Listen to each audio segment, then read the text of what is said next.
안녕하세요. 이번 시간은 야고보서입니다. 먼저 야고보서의 배경에 대해 살펴보겠습니다. 헬라어 성경은 이아코브 에피스톨레로서 야고보의 서신이라는 뜻입니다.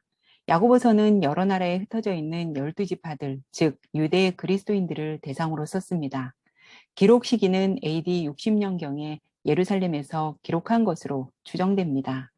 초대교회에서 야고보서는 넓게 읽혀진 책도 아니고 또 쉽게 성경에 들어오지도 못했으며 역사적으로 가장 논란이 많았던 책입니다.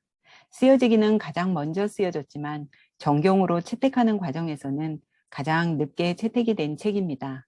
왜냐하면 야고보서 안에는 중요한 교리는 없고 실천과 행함에 대해서만 언급하고 있기 때문이라고 합니다.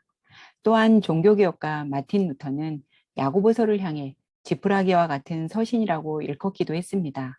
루터는 야고보서가 율법을 찬양하는 반면 복음적인 성격이 없어 차라리 성경에서 빼었으면 좋겠다는 의견을 피력하기도 했습니다.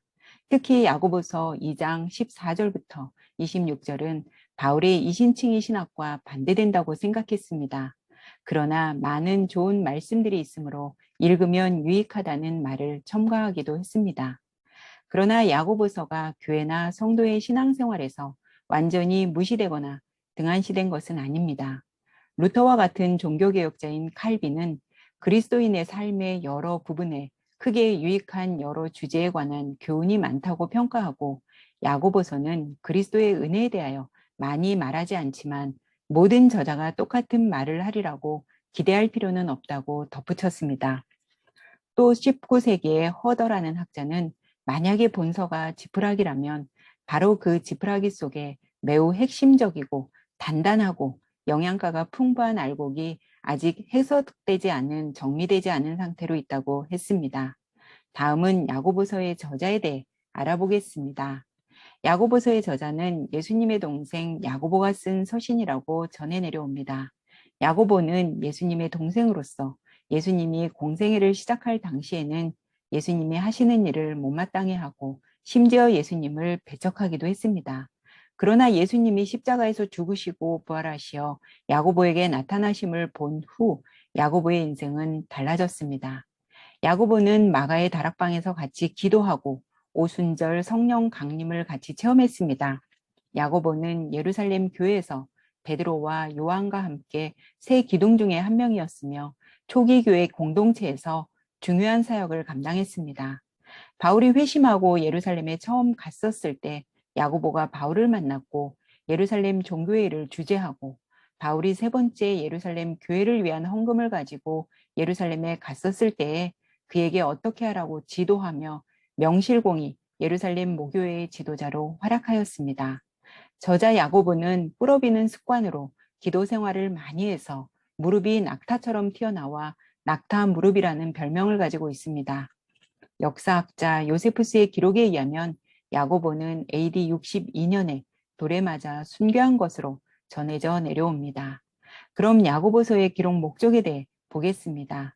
환난과 시험에 처해있던 수신자들을 향해 시험을 통해 잘 연단되고 인내할 것을 가르치고 또한 믿음으로 구원받았다는 교리가 너무 강조되어 실제 생활이 등한시되는 경향에 대해 행함이 없는 믿음은 죽은 것이라는 것도 교훈하기 위해서입니다. 다음은 야고보서의 구성에 대해 보겠습니다. 야고보서는 5장으로 구성된 짧은 서신입니다. 1장은 서두로서 시련과 시험에 관한 지침이고 2장은 차별에 대한 경고와 행함이 없는 믿음에 대한 지침이며 3장은 언행에 대한 지침과 위로부터 난 지혜에 대해 4장은 세상과 벗하지 말고 서로 비방하지 말라는 말씀 5장은 부한자에게 주는 경고와 인내 그리고 기도에 대한 지침입니다. 야고보서의 핵심어는 행함입니다. 로마서나 갈라디아에서 주장하는 오직 믿음으로 구원을 받는다라는 말씀과 야고보의 말씀이 상반되는 것 같은 인상을 주지만 믿음과 행함은 동전의 양면과도 같습니다. 믿음이 행함과 같이 가고 행함으로 믿음이 온전하게 되고 믿음이 없이는 하나님을 기쁘시게 하지 못하기 때문입니다. 다음은 야고보서의 특징에 대해 알아보겠습니다. 야고보서에는 주 예수 그리스도라는 말이 2번밖에 나오지 않으며 그리스도의 성육신, 십자가, 부활, 성령에 대해서는 전혀 언급이 없습니다. 야고보서는 그리스도와 십자가에 관한 책이 아닙니다. 그러나 예수의 말과 아주 비슷하며 종종 예수님의 가르침을 연상케 하는 어조로 말하는 것을 볼 수 있습니다. 그것은 정의, 자비, 성실, 겸손, 신실함, 인내를 장려하며 불의, 교만, 부정적, 자만을 공격합니다. 이런 모든 점에서 바로 예수의 음성과 하나님 나라로 부르심을 반영하고 있으며 그러므로 정말로 그리스도를 보여준다고 말할 수 있습니다. 야고보서에는 마치 구약 성경의 잠언과도 같은 글들이 많이 나오고 유창한 헬라어 문체로 쓰여져 있어 신약의 잠언이라고도 합니다. 야고보서에서 전개되는 지혜에 대한 주제는 그가 자주 반영한 예수님의 산상설교 가르침 속에서 지속적으로 나타나게 되며 세례 요한의 가르침과 비슷한 내용이 많습니다. 야고보서에는 바울의 편지에 대한 언급이 없고 강한 종말론을 나타내며 예수의 말씀이 문서로 쓰여지기 이전에 전승을 반영하고 팔레스타인의 지리와 기후와 풍토를 배경으로 하고 유대적인 색채의 어휘들이 등장합니다. 예를 들면 첫 열매, 회당, 우리 조상 아브라함, 지옥, 만군의 주, 이른 비와 늦은 비입니다. 성경 인용에 있어서 히브리어 성경을 쓰지 않고 헬라어 성경을 쓰며 단어 선정에 있어서 고상한 단어를 쓰고 문체는 생동적이며 대체로 짧고 간결하며 직선적입니다. 또한 성경의 여러 구절을 인용하였는데 아브라함, 라합, 욥, 엘리야 등의 구약 인물은 물론 율법과 십계명 등의 인용이 많습니다. 문학적 장르에 대해서는 크게 편지냐, 설교냐, 또는 권면의 글이냐, 아니면 지혜문학에 속하느냐, 이렇게 네 가지 분야를 놓고 논의하지만 정확히 어떤 장르라고 말하기는 쉽지 않습니다. 야고보서의 주제는 구약 성경의 지혜문학을 반영합니다. 특히 삶을 어떻게 살아야 할 것인가에 대해 양극단적인 자세, 즉 이것은 저것보다 낫고 이렇게 살고 저렇게 살지 말아야 한다는 직설적인 조언을 합니다. 야고보서는 믿음의 교리를 강조하기보다는 그리스도인의 행함을 격려하기 위해 쓰여진 책이라 할 수 있습니다. 야고보서의 내용을 살펴보겠습니다. 1장은 인사말 그리고 시련과 시험에 관한 지침입니다. 야고보가 본서를 기록할 당시는 박해로 인해 매우 힘든 상황이었습니다. 야고보는 그리스도인들에게 어떻게 살아야 하는지를 지침하고 있습니다.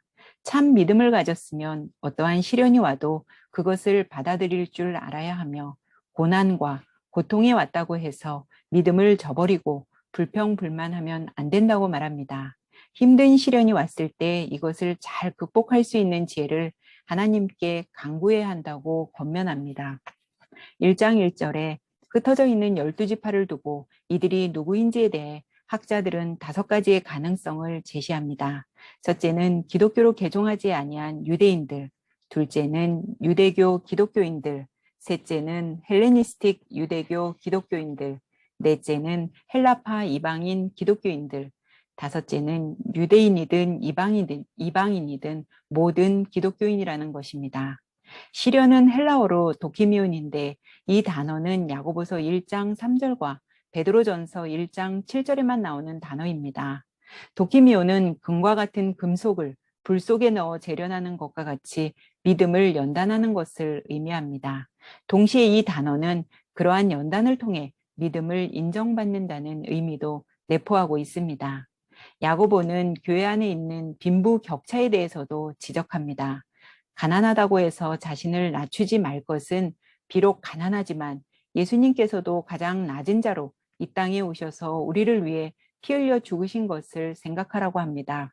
입으로만 믿음을 외치지 말고 삶에서 열매가 나와야 하며 구원받았다고 아무것도 행하지 않고 삶에서 열매가 없다면 그것은 제대로 사는 것이 아니라고 충고합니다. 2장은 차별에 대한 경고와 행함이 없는 믿음에 대한 지침입니다. 교회 안에서 가진 자와 없는 자를 차별하지 말라고 합니다. 구약 성경에 기록된 대로 내 이웃 사랑하기를 내 몸과 같이 하면 최고의 법을 지키는 것이라고 합니다. 야고보는 행함이 없는 믿음은 죽은 것이라고 단호하게 말하며 조상 아브라함부터 행함으로 의롭다고 칭함받은 사람들을 나열합니다.